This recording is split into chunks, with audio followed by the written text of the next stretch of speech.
Welcome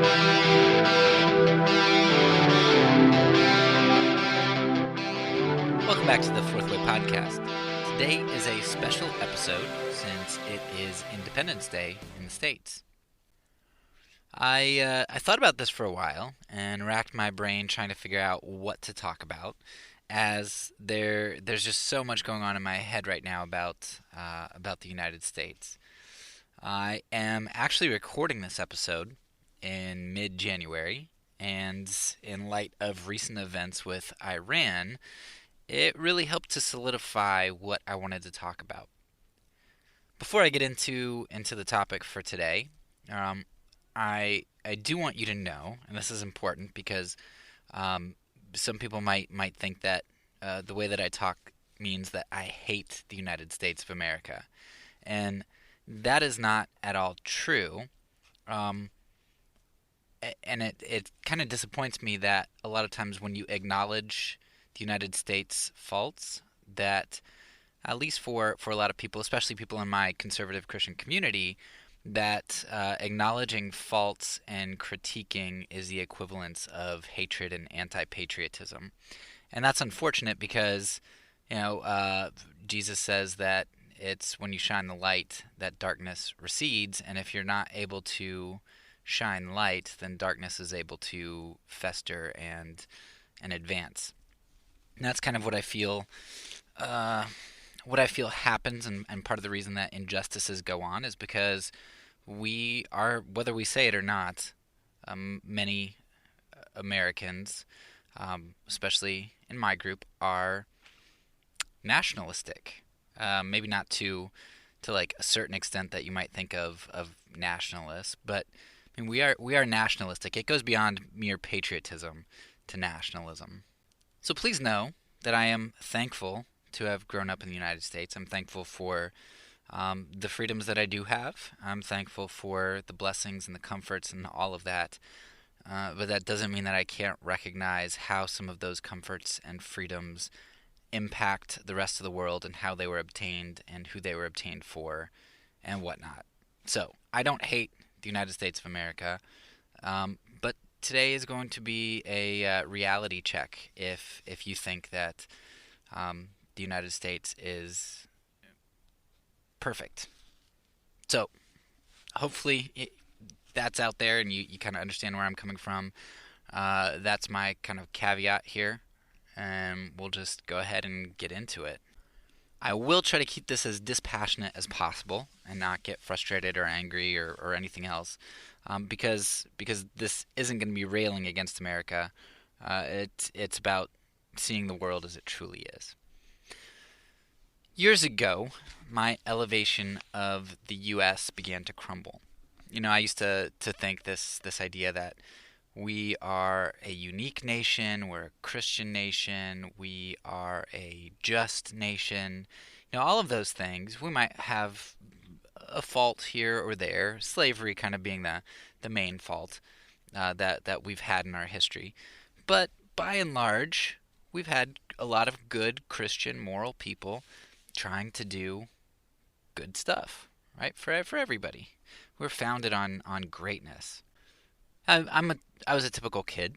I like most other kids was insulated from hearing pretty much anything negative about the United States in school. And in church. My church had the American flag. We had lots of veterans, and you just didn't hear anything negative about the United States. In fact, not only did we not hear anything negative, but everything we heard was positive. And if anything wasn't positive, it was the fact that there was a Democratic Party in opposition to our Christian Republican Party. That was the problem with the United States, the other people. And you might say, well, didn't you learn about Native Americans and slaves? And yeah, we did, but even those things were whitewashed in various ways. The true numbers of Native Americans killed wasn't given. There was victim blaming. Well, the Native Americans were bad too, and look how brutal and uncivilized they were, which was maybe true about some of the tribes, but certainly not all of them. Others were doing it too, right? The French and Spanish. I mean, they did bad things to Native Americans. There were some nice people, right? William Penn. I was from Pennsylvania. William Penn was nice, but that was because he was a Quaker and a pacifist. But I mean, I'm sure there were other people who were nice to the Native Americans too, somewhere. Um, we avoided primary source quotes for thoughts and rationales about the groups. I mean, we didn't hear what McKinley had to say about other countries. I don't know that he really talked about Native Americans, but he certainly talked about Haitians and some other people. Um, but we didn't hear. Was it Andrew Jackson? I don't know. I forget which president.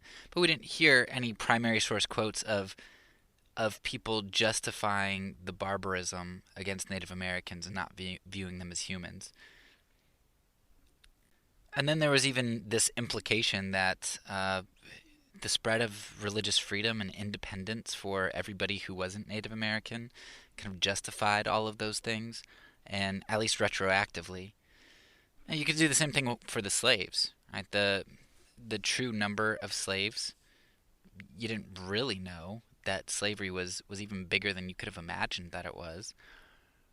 There was victim blaming. Well, I mean, black people sold each other, Africans sold each other. We wouldn't have had the slave trade in nearly the quantity that we did if if the Africans would have just been nice to each other and not gone to war and sold each other, despite the fact that we encouraged that and facilitated it and exacerbated it. Others were doing it too. Belgium and Portugal. I mean, other countries did the same thing that we did. It was just status quo. There were some nice people. There were some nice masters to their slaves who treated their slaves really well. In fact, slaves wouldn't have wanted to leave the plantation of some masters because they were so kind to them. We again avoided primary source quotations for the thoughts and rationales about the groups, and we implied that where we are today essentially justifies it, or at least negates how evil slavery was.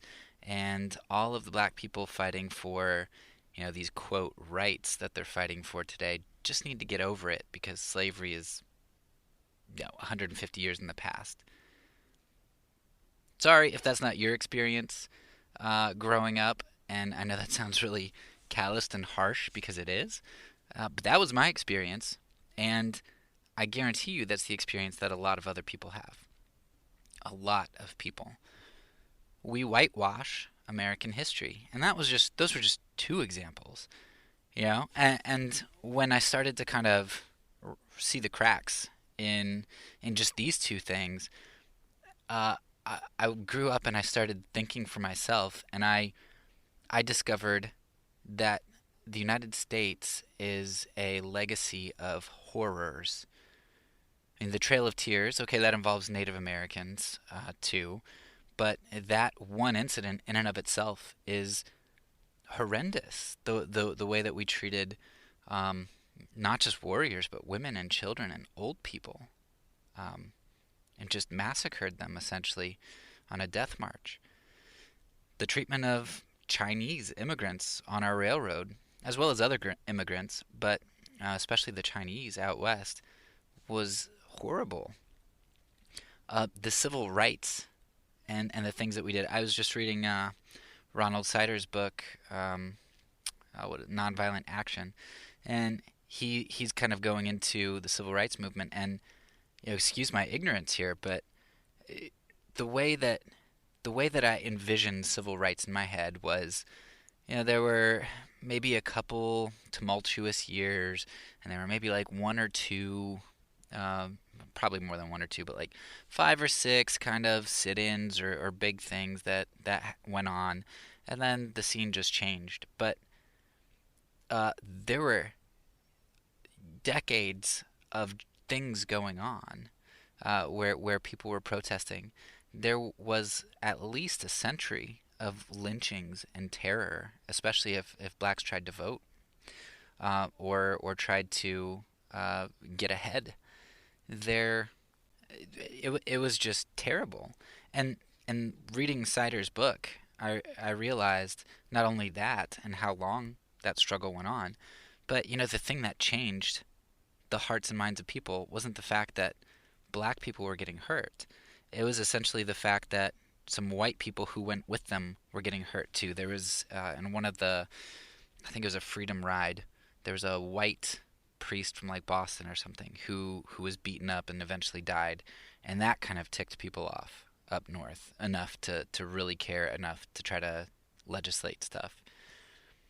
And on top of that, the other thing that changed people's minds was it wasn't until kids started getting beaten and put in jail and torn up by dogs and fire hoses sprayed on them.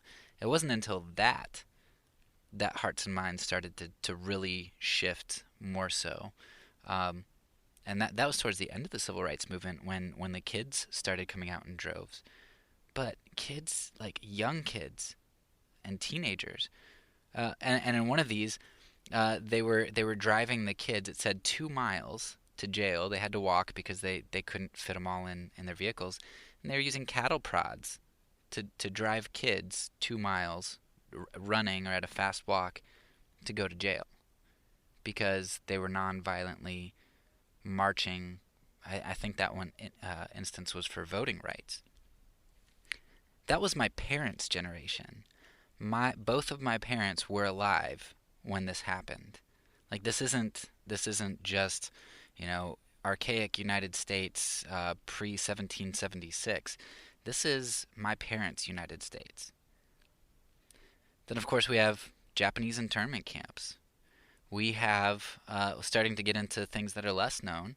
We've got the Tuskegee experiments, where they purposefully injected, I believe it was black men, with syphilis, didn't tell them about it, just to see kind of what happens. Like, how do we treat this? What works? What doesn't?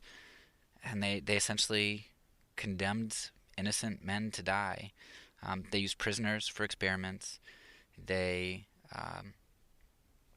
let's see what else. Oh yeah, this one's interesting.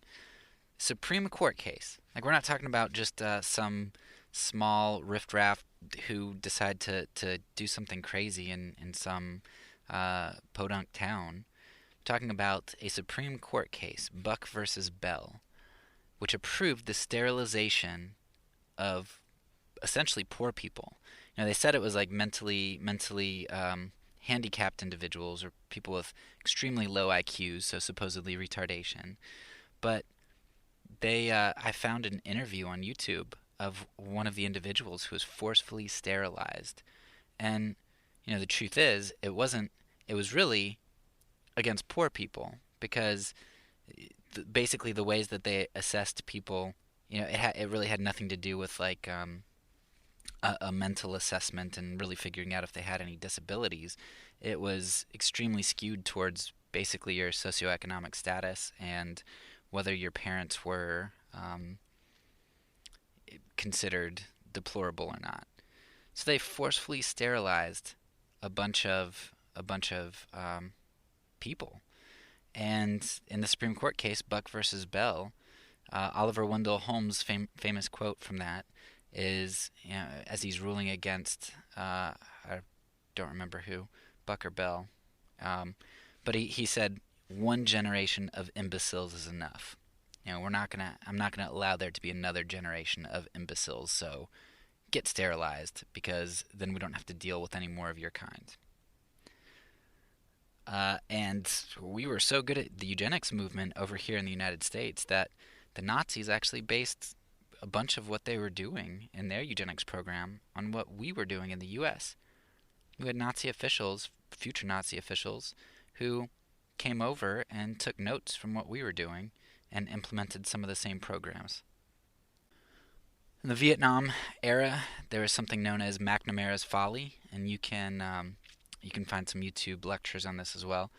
But McNamara's Folly was General McNamara decided that, hey, we need more bodies over in Vietnam, and he lowered the IQ level significantly in terms of who they were able to draft. And what they ended up doing is basically drafting people with special needs. and they would be able to use them as fodder. Because in Vietnam, the way that generals and everybody got kind of accolades was body counts. Vietnam was all about body counts. Great book that I really like, if you don't mind colorful language, is it's called Steel, Steel, Steel My Soldiers' Hearts by uh, Lieutenant Colonel, I believe, or Colonel David Hackworth, and he just talks about the ridiculousness of what they were having people do, but they'd have them essentially walk through known minefields to count bodies after a firefight because they wanted to know how many did they kill. McNamara essentially recruited the mentally handicapped to use as fodder for um, those sorts of outings. Oda Benga. Oda Benga. Did you know that in the United States, I believe it was the early 1900s, that we actually put a black man, I think he was an Aborigine from Australia, we had a black man in the Bronx Zoo on display. He was an exhibit, like, not to tell us about his Aboriginal ancestors and culture. He was in a cage in a zoo that people would pay to go and see next to, other animals. We we put human beings only 100 years ago. We put a human being in a zoo in the United States. Around that same time, and saving the absolute worst for last, if you won't be able to get this one out of your head, so you may want to skip a minute or two. But the story of Jesse Washington. Sure, there were many uh, lynchings that went on with blacks, especially in the South. But Jesse Washington's case is extremely horrific. It's not only horrific because of the things that were done to him, but it's horrific because of the scale on which it was done. So in Texas, I forget which city. I think it might have been. I think it was Dallas, but I'm not sure. But Jesse Washington was accused of raping a white woman, and I don't know if he did it or not, and I don't know if you really can know because of course he was going to be found guilty no matter what. But regardless of whether he did this or not, he after he was found guilty, he came out of the courthouse to a mob of 19,000 people. I think that was the number. Um, so 10,000 plus people were waiting. And now you figure these are people in the South back in 1900, like 1906. I don't remember the exact year. But these people in the South are almost certainly all, or almost all, uh, identifying as Christians. Most of them probably go to church. They take Jesse Washington and they hang him up. From my understanding, they don't put they use a chain and they don't put it around his neck. They put it around his arms, and they hang him up and they light a fire underneath of him, and they repeatedly raise and lower him, preventing him from death. When he's maybe going to pass out or something, they lift him up and give him a little bit of a breather so they can just lower him back down. Well, when they lower him down, of course it's really hot and there's a chain hanging above him, and that he repeatedly just tries to climb up the chain with his arms, puts his arms above his head and tries to pull himself up the chain. They don't like that, and so what they do is they, one by one, over time, they cut off all of his fingers so that when he tries to climb the chain, he can't climb the chain. It's just the stumps of his hands slapping against the chain. He can't pull himself up as he's lowered over the fire. And at one point, somebody in the crowd castrates him while he is hung down. And it takes Washington a long time to die. a horrendous and torturous death to 19,000 Christians, Americans. I know that I am leaving out some horrors here, and I'm sure that I have only scratched the surface of the horrors that lie in the United States. One of the main points here so far is that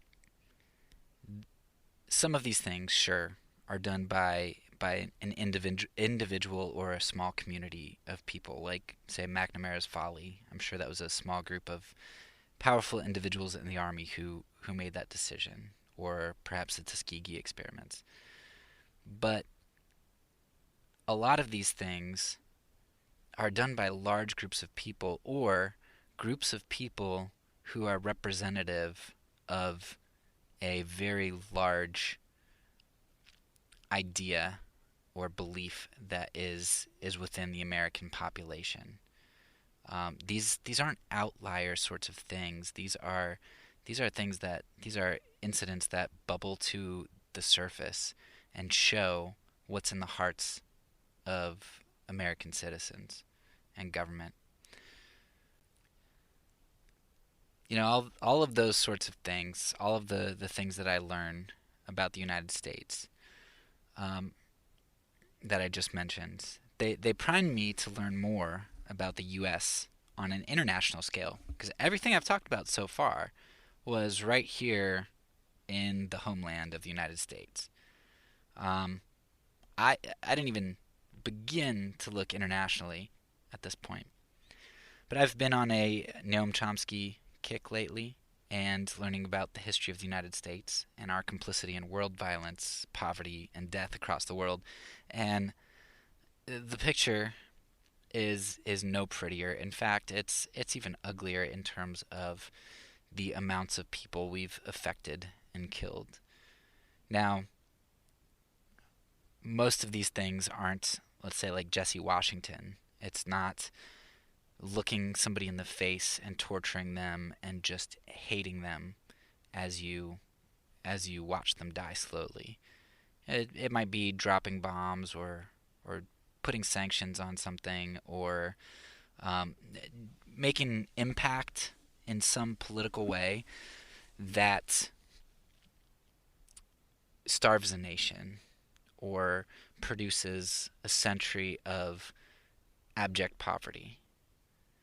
So it might look a little bit different, but in terms of scale, it's far far worse. Maybe not than the Native Americans. Probably worse than that. But it's certainly bigger than all of those other things combined.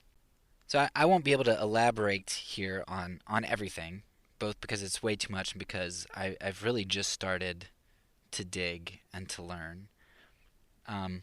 But with the U.S. attack on Iran in January, I did think that it would be good just to use this as a springboard for conversation. To just take a look at one U.S. intervention or action on the world stage. I was at a party a few nights ago, and we were talking about Iran and Soleimani, the Iranian general who was just bombed. And of course, everyone at the party was happy that a quote terrorist had been killed.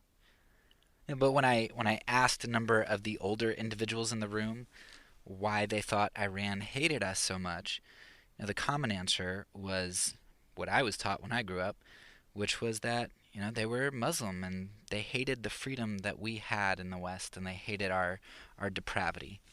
Now, certainly I can understand their hatred of our depravity. You just have to watch some commercials and TV shows to see such depravity. But at the same time, I don't think a lot of Muslims are really all that much different at heart. I think there are a lot of them who are human. I would assume all of them are human, and probably have a human heart. And if it is, then it's depraved and problematic. But nevertheless, the big thing that we think is, Well, they hate us for our freedom because we have more than they do. But nobody, of course, knew the history of Western intervention and imperialism in the Middle East, starting at least as early as World War I and the discovery of oil just before that, which influenced the way that World War I was fought and how alliances were made and how territory was conquered and all of that.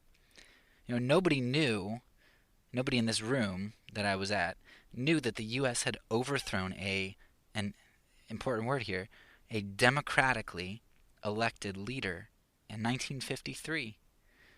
Why did the United States overthrow a democratically elected leader?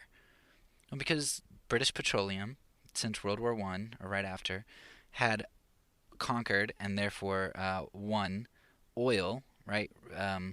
They basically controlled oil reserves in the country of Iran. And so Iran, as a country, said, look, you're taking advantage of us and you're basically selling our resources to other people. And it's time that Iran has control of Iran's oil. So we need you to get out. Well, the British, of course, didn't like that because that's a big moneymaker for them. And so they asked the United States for help. And the way that the U.S. helped, of course, is going to be through trying to overthrow this democratically elected official. And nobody in this room that I was in knew that the United States backed a coup in Iran in 1953 and installed a dictator, and they installed him because he was very pro-Western and was going to be friendly with the oil company and with the United States. And he was harsh to his own people. His people didn't like him. And that paved the way for Western resentment and the religious coup in 1979. So why does Iran hate us?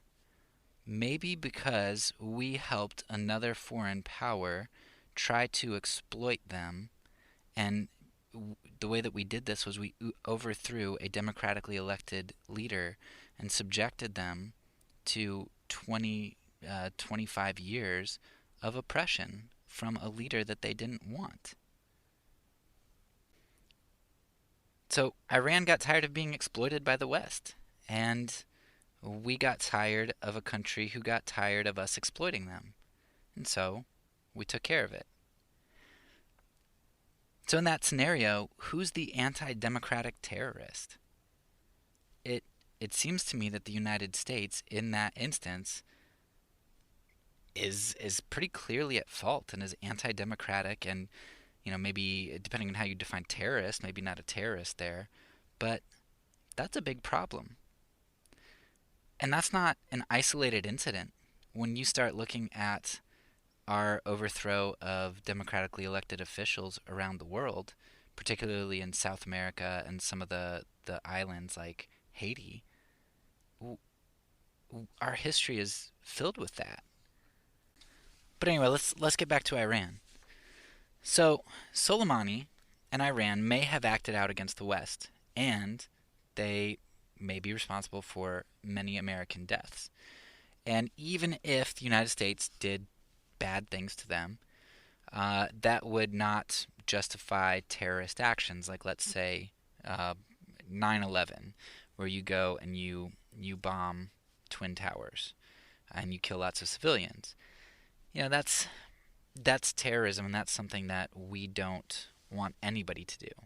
Now, the United States, we kill lots of people, civilians, but anyway, it doesn't make it right. Just because one country does it doesn't make it right.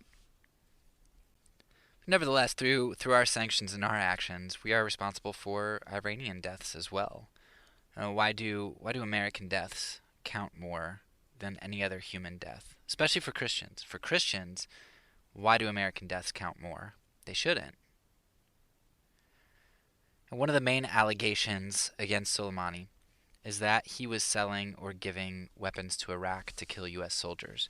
I believe it was quoted around like 700 soldiers were killed that we could directly trace back to Soleimani or Iranian weapons or IED parts or whatever. So at least 700 just from what the Iraqis used, and I'm sure it could be more. But yeah, and that justifies us calling Soleimani a terrorist. Yet the U.S. does this all the time. I remember when I was in college, you see this news report about how Afghanistan is using U.S. weapons against the United States. Where did they get U.S. weapons? We gave it to them when they were fighting Russia. So we sold weapons to another country to fight an enemy that we didn't want to directly fight, and we gave them weapons to fight instead. Well, according to our standards, that's why Soleimani's considered a terrorist, at least one of the reasons. Um, does that mean that the United States is a terrorist nation? It seems to me that it does, if that's how we're going to define terrorist.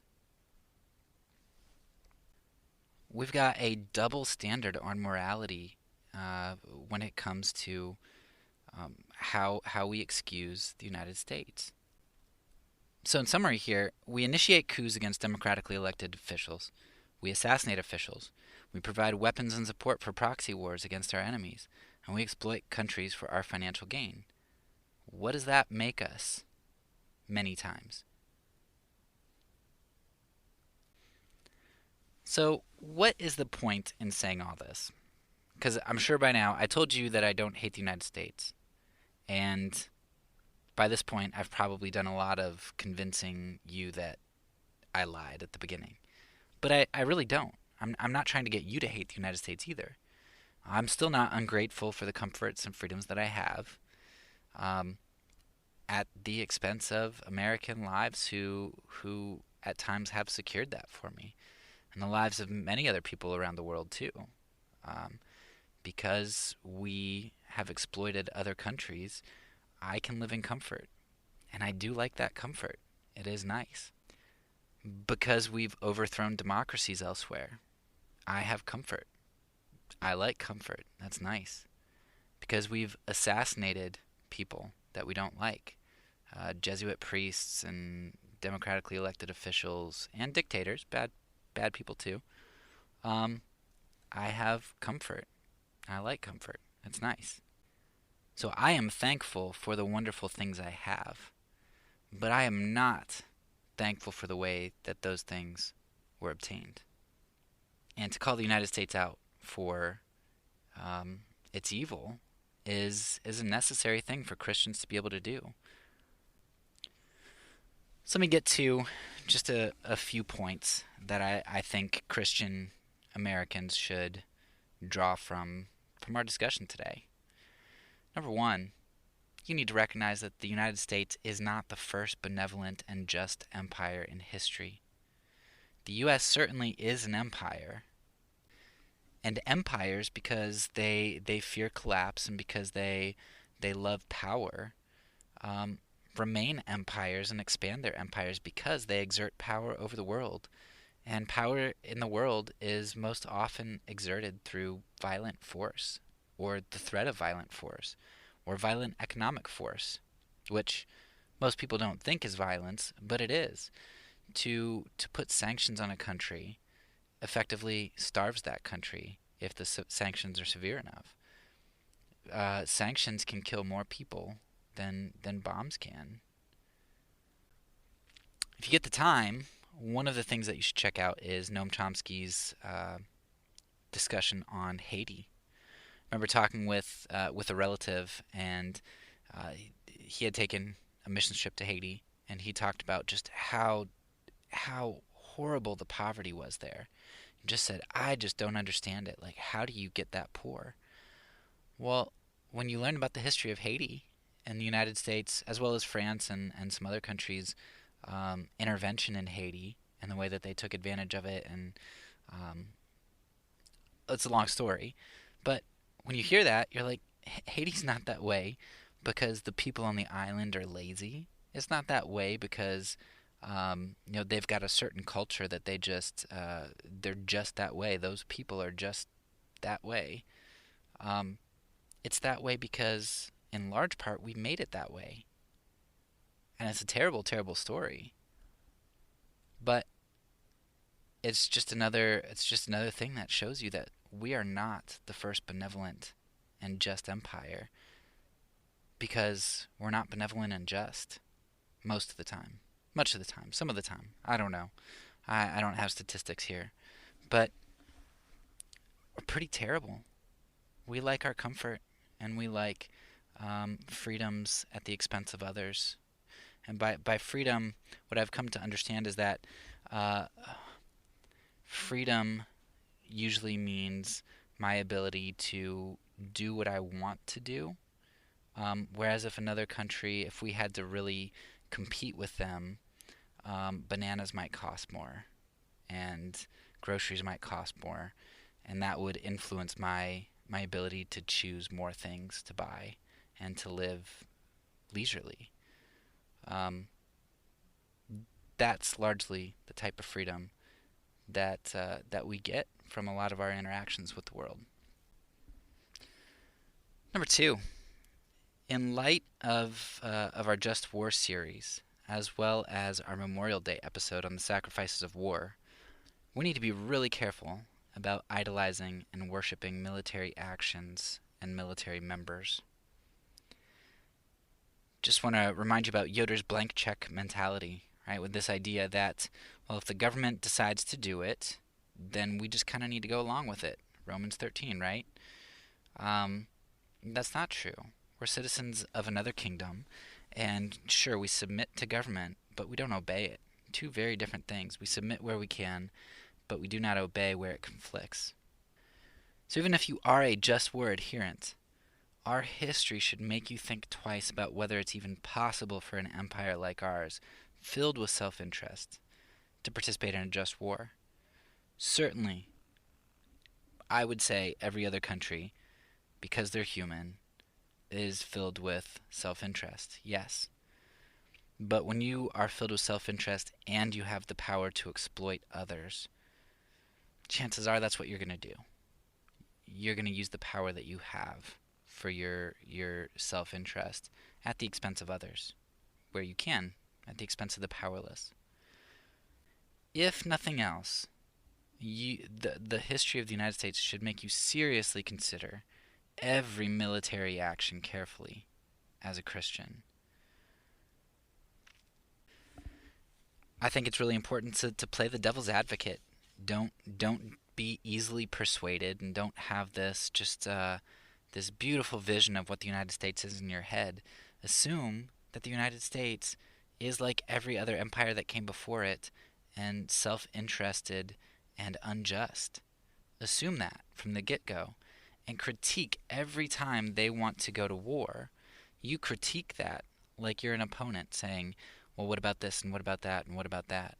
And you make sure that if you're a just war adherent, that you put United States military action through the ringer before you put a stamp on it. Because God is very, very clear about his hatred of injustice and perpetuated injustice. And as Christians, we should be upset by that too, and not want to contribute to that. Point number 3. You need to realize that we are Babylon. The United States is Babylon. Mackey does a really good job of discussing the theme of Babylon in his Day of the Lord series. And this idea of Babylon is prominent all throughout the Bible, especially in Revelation. We see it a lot in Revelation.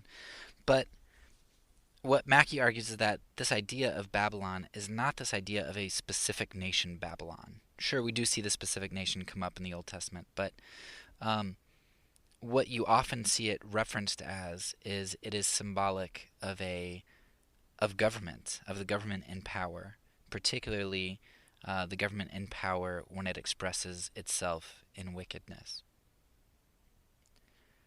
So like the statue made of various substances in Daniel, empires rise and fall, each one embodying various evils and injustices as they exert dominance and rule through violence and oppression. As citizens of Christ's kingdom, we must recognize our life is lived in Babylon as American Christians, but our allegiance is to the King. the same king that Iranian Christians have. We absolutely cannot allow ourselves to be indoctrinated so that we are quiet about the oppression of others in our land, as we have all been for all of our history. We were quiet about Native Americans. We were quiet about slaves. We were quiet about the Chinese. We were quiet about the Irish and other immigrants. We were quiet about the poor. We still are. We were quiet about the handicapped. We were quiet about the blacks. We were quiet about the immigrants. Our church has a history of being quiet. And it's not just the American church. Take a look at Bonhoeffer and him being one of the lone voices in Germany, in the German church that sought power along with Germany and Hitler. That's the story of who we are. We get the mark of the beast. We side with Babylon. We listen to false prophets. That's what we do. And knowing that, though, having the Bible warn us about that and tell us about that time and time again, and showing us that we have an allegiance to a different kingdom should change that for us. We Christians should be different. We cannot allow ourselves to be indoctrinated with this idea that our violence in the rest of the world is beneficent, when it is often oppressive and for our own interest, especially our economic interests. The book "War is a Racket" is another good source that you can take a look at on this. We are not to bow the knee to Babylon and uphold its structures over Christ. I'm sure that these things that I've said have been extremely offensive to many American Christians, particularly the conservative sort. But I really hope that if you've been disturbed by just my simple relaying of facts for the first half of this, at least, was pretty much just me relaying facts about what has happened in the United States and what the United States has done in the world. If you've been disturbed by that, then I want you to self-reflect about why you might be feeling anger towards me. And if you haven't been disturbed by that, and you feel like you have to defend every single thing that I've said, then I think you need to do some self-reflecting there too, because that's a problem. That seems to me to be an indicator that the nation is your idol. And that's not pointing fingers and saying that you are wicked. That's my story. My nation was my idol. Now, it's not.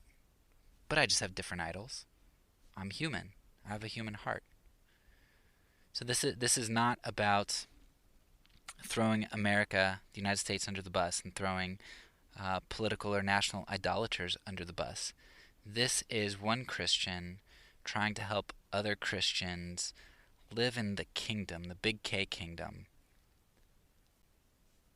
while recognizing the pitfalls of Babylon. And the things that I've said about the United States are verifiable. Go look them up. Maybe I'm wrong about one or two things, which wouldn't invalidate all the things I said. And please let me know. But I don't think I am wrong about 90% of it. Like I said, I am just starting out on this quest. So certainly I could be wrong about some things. At least the interpretation of some of the facts, but the facts are all out there. Go look them up. Also, what have I said that is not an observable pattern from history and the Bible? What nations have been good?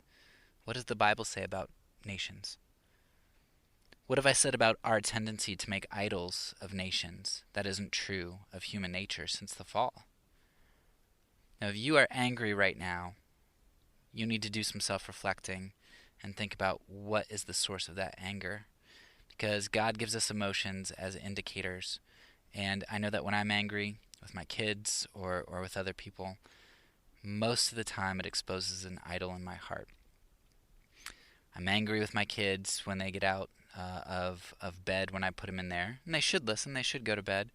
But you know what? The reason I get enraged on the inside sometimes is because I idolize my free time. I idolize I idolize something else besides God and exhibiting Jesus Christ to my kids. Anger indicates idolatry most of the time, particularly when that anger is not a righteous anger of sorts against injustice, but when it is a defense of something that we hold sacred in our lives. I want to reiterate that I am extremely thankful for the life that I've lived here in the United States, the freedoms and comforts I have had. But living in Babylon and the empire of the day makes it easy to be blinded. And I don't think the United States, like I said before, is different than other nations. If the United States falls and China takes over, China will be Babylon, right? Babylons have always existed and they always will till the end of time. There's nothing unique about the United States. And that's the important thing. There's nothing uniquely bad about the United States. And other countries, people in other countries need to recognize that. But there's also nothing uniquely good about the United States. It follows the same pattern that all who lord power follow, which is perpetuating injustice for one's own self-interest. We in the United States, we were birthed in violent revolt, we expanded through violence, and we maintained dominance through violent action. Our help to other nations is by and large only done as it is a help to ourselves. That's why we help, quote, help Iraq, because it has our oil, and why we don't help the genocidal victims in Africa.